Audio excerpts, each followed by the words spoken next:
എന്തുകൊണ്ടാണ് താൻ മലയാള സിനിമയുടെ നായകനാകുന്നതെന്ന് കാണിച്ചു തന്ന് മമ്മൂട്ടി.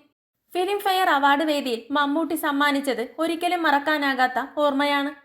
മികച്ച നടനുള്ള പുരസ്കാരം ഏറ്റുവാങ്ങിയ ശേഷം തനിക്കൊപ്പം മത്സരിച്ച ആസിഫ് അലിയെയും ബേസിൽ ജോസഫിനെയും വേദിയിലേക്ക് വിളിച്ചു കയറ്റി ഒപ്പം നിർത്തി ഫോട്ടോ എടുപ്പിക്കുകയായിരുന്നു മമ്മൂട്ടി.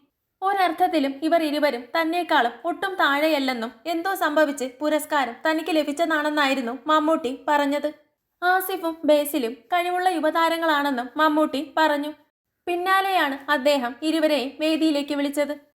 വാടാ എന്നുള്ള മമ്മൂട്ടിയുടെ വിളി കേട്ടതും ആസിഫും ബേസിലും ഓടി വേദിയിലേക്ക് കയറി വരികയായിരുന്നു. നിറഞ്ഞ കയ്യടികളോടെയാണ് സദസ്സ് ഈ നിമിഷത്തെ വരവേറ്റത്. വരും വർഷങ്ങളിൽ ഇരുവർക്കും കൂടുതൽ പുരസ്കാരങ്ങൾ ലഭിക്കട്ടെ എന്ന് ആശംസിക്കുകയും ചെയ്തു മമ്മൂക്ക. പ്രമയുഗത്തിലെ പ്രകടനത്തിനാണ് മമ്മൂട്ടിക്ക് മികച്ച നടനുള്ള പുരസ്കാരം ലഭിച്ചത്.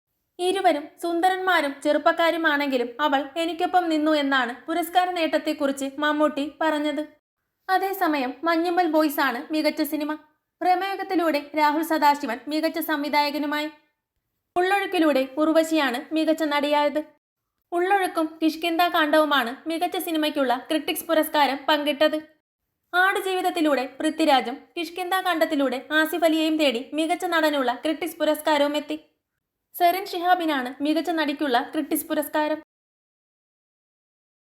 കൂടുതൽ സിനിമാ വിശേഷങ്ങൾക്കായി ചാനൽ മറക്കാതെ സബ്സ്ക്രൈബ് ചെയ്യുക.